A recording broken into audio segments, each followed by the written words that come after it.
Hi, everyone. Welcome back to another episode of Cover to Cover. You're here with Mo. Andrea. And Morgan. So today we want to talk about Bookstagram, machine-made books, the National Book Awards, and Boss Babes in literature. But first, there's a Florida-based animal shelter that has taken to sorting dogs into Hogwarts houses in order to give prospective owners an idea of their personality. Pet Alliance Orlando took it upon themselves to give adopters a better glimpse into the personalities of adoptable dogs. Breed is often the biggest indicator when we rely on when looking at pets, but like humans, they have a variety of personalities. Executive Director Stephen Barty came up with this idea to warm people to a whole variety of pups who are looking for forever homes. So this is existentially the cutest thing I've ever seen. It's amazing seeing little dogs wrapped in scarves. Am I right? I know, they have like little scarves to go with whatever house that they're placed in, and they have banners, and so I mean they have like all the different houses, right? But it's like instead of Hufflepuff, it's Hufflepuff. And I think so that's cute. And so I'm really excited about this. But you brought up a good point earlier about what you think about one of the houses. They're not going to put any of these dogs in Slytherin. Nobody's going to adopt the Slytherin dog. Like, if you have the other choices, why would you want that angry one? You know what I mean? Some people love angry dogs. That's fair. Yeah. That's true. Angry cat.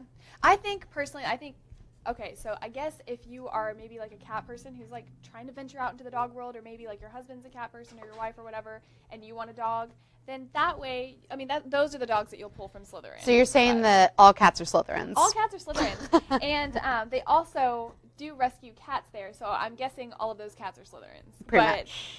If you see the photos, the cats are not about the scarves. So is there a test I can give my dog? I I just give them a regular know. test. I think we just have to, between us, like, decide, like, this is what your dog is. I Yeah, know. we should do that. Yeah. Well, my husband and I are always talking about our dogs' personalities. Like, one of our dog we say is like Josh, my husband, and the other one's like me. Mm-hmm. One's very proper. She loves food. She aims to please. And then the other one, he loves to attack shoes. Like, no shoe is safe in my household with this little dog. Okay. He loves to sleep. That's so Loves funny how to they can play. like, take on the personality and like the attributes of their owner. Sounds to me, or like Josh likes to bite shoes. Sounds to me like you've got yourself a Hufflepuff and a Ravenclaw. I think so. Yeah. Well, the cool thing about the shelter is they put like little values for each of the houses. So they're like, our little Hufflepuffs value loyalty and this and this Yeah. and this. So you can totally categorize your own pets that way, I'm sure. So sweet. Let us know in the comments what your pets fall into. I know I have a Gryffindor. And send us some pictures of your pets. Cause Yes. Well, there should definitely be an Instagram for that, ladies. And we love literary Instagrams. There's one specific one that we are definitely into at this very moment. The account at Literature Lipstick has taken coordinating to a whole new level. You're probably familiar with matching your clothes to your shoes or your nail color to your ensemble, but what about your lipstick to the book you're reading? Check out their feed to see their pairings for The Night Circus, An Unkindness of Magicians, and all other great reads out there. So I think this is a really cute idea, and I feel like the pairings they've done, first of all, their feed is beautiful. Everything is so like classy and laid out lovely. But it's so interesting to think, right? Because you could definitely pick a color that goes along with like what the book looks like, right? I think so. I'm reading Voyager right now, and I definitely need a blue lipstick. Everyone needs a blue lipstick. I do not own that many lipsticks to match it with anything. Agreed. Like, I wear about the same 2 colors. Yeah, so you would, so that does make it more difficult, but just for like looking at the Instagram, it's like really cute. That's adorable. I wonder though, when you're reading things like American Gods or Fight Club, like what do you Maybe you bust pair out the that black to? lipstick. Yeah, Yeah, you get exactly. really goth with Yeah. it, for sure.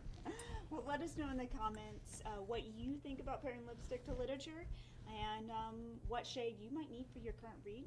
And as you do that, right now we're going to take a quick break, but we need coming for you, so we'll see you in just a moment.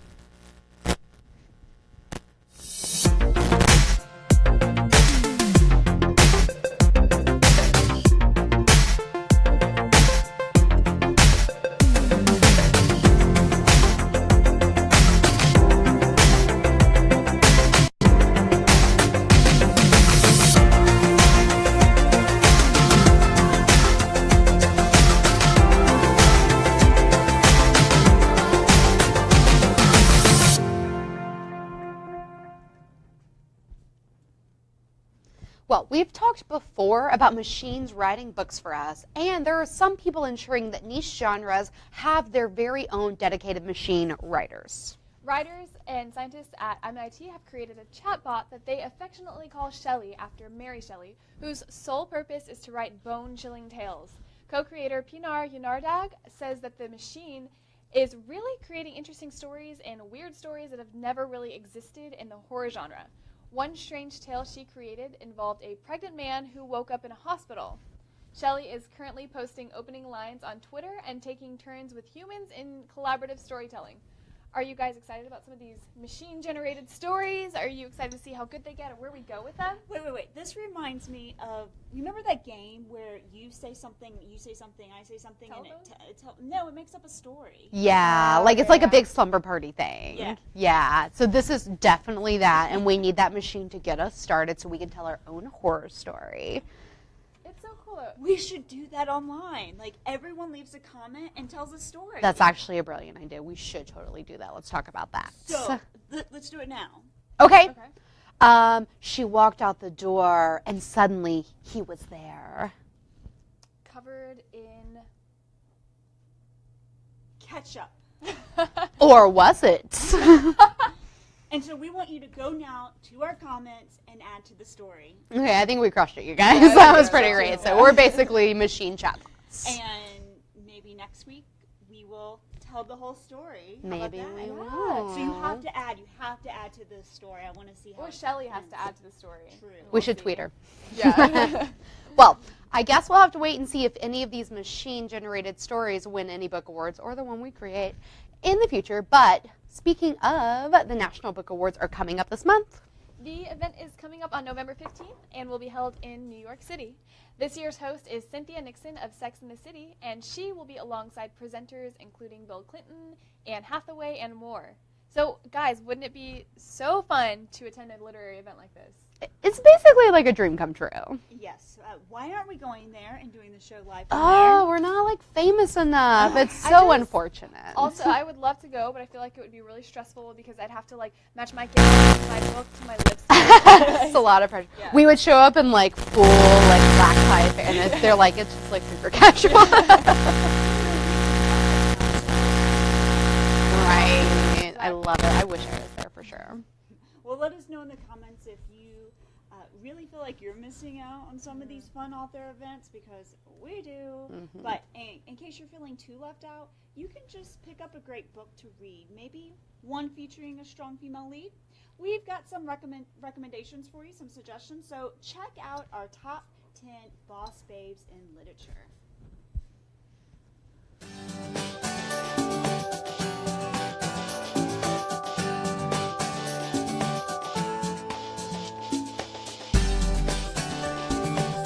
Here are the top 10 boss babes in literature. Number 10, Nancy Drew, the Nancy Drew book series. Since the 1930s, Nancy Drew, Girl Detective, has been tearing down our preconceived ideas of femininity. A mythic hero who has inspired such boss babes as Supreme Court Justices Sonia Sotomayor and Sandra Day O'Connor. Number 9, Lucy Pevensey, The Chronicles of Narnia. AKA Queen Lucy the Valiant, the youngest of the Pevensey kids, she was Aslan's favorite, a testament to her character. Believing in Narnia far more than her siblings did, she truly left a piece of her soul in the land. Long live the Queen. Number 8, Hester Prynne, The Scarlet Letter. Shunned by her own community, Hester Prynne takes life in stride, residing on the outside. Living in a cloud of judgment, she answers to no one and makes her own rules. Hester Prynne is one bad mama, and we mean that in a good way. Number 7, Katniss Everdeen, The Hunger Games. Empowered by poverty, anger, rebellions, and still finding time to be the center of a love triangle is all in a day's work for Katniss Everdeen. Fierce braid to the side, Katniss is the model of a modern boss babe. Number 6, Offred, The Handmaid's Tale. When you live in dystopian suburbia, it's easy to get lost in the day-to-day grind, but not for Offred. Cool-witted, strong-headed, and fierce as they come, eking out her place in history, Offred is a babe with a boss mission. Number 5, Sophia, The Color Purple. Existing within the grotesque inequality of slavery, Sophia is a speck of stardust, shedding light on those she touches. Firm in her beliefs and desires, she is unrelenting and daring. She is truly an inspirational babe for all to learn from. Number 4, Scarlett O'Hara, Gone with the Wind. Through war, famine, heartbreak, and more, Scarlett O'Hara hiked up her dress, which she made from curtains, and inevitably navigated life, a Southern belle through and through. This babe is a great example of how to be a boss. Number 3, Lisbeth Salander, the girl with the dragon tattoo. With a memory to rival no other and a flair for revenge, Lisbeth Salander uses the systems in our world to her advantage.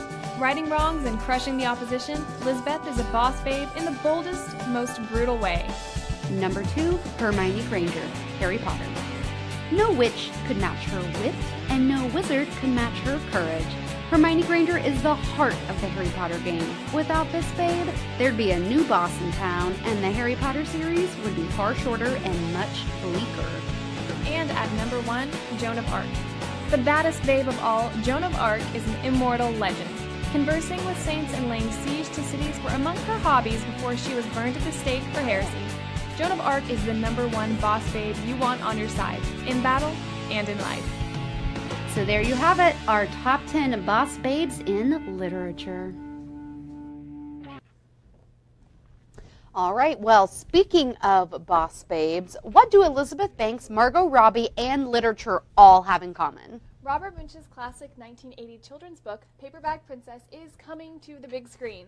After a bidding war, Universal has picked it up, and it is set to be directed by Elizabeth Banks and produced by the likes of Margot Robbie, Tom Ackerley, and Mark Machenko. Robbie is also rumored to star as the princess. What an exciting thing to bring. This is a really great kind of feminist fairy tale, right? Yes. Okay, so this story is so awesome if you guys aren't familiar with it. So it's basically this princess, and she's got, her prince, and they're engaged, and they're going to get married, but then this dragon, kidnaps her prince. Naturally. And takes him away. But she is so cool, and he burns down the castle, and so she's got nothing to wear to go save the day. But she grabs a paper bag, puts it on, doesn't think twice, goes and attacks this dragon, saves her prince, and then what does the prince say? He's like, "Oh, you're covered in soot." And she's like, "Boy, bye, I just came and saved you, and you're not going to say thank you." And she turns around and leaves him. So princess saves prince, then does her own thing, independence, strong independent woman. She's so cool.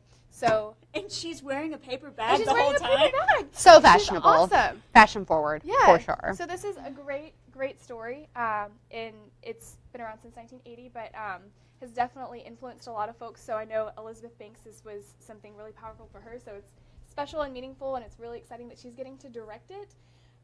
Munch has done a lot of other stories, but I think this one was really cool because his wife was like, "Hey, you do all these stories where the prince saves the princess. Can you do one where the princess saves the prince?" And so he's like, okay. Yeah. So he wrote Paperback Princess, and it's an awesome book. It's done really well. And it's going to be a really heavily female-led production, which is a really great thing. So that trickles out into all kinds of different facets. So that'll be wonderful to see, and we're all really excited. And she's wearing a paper bag.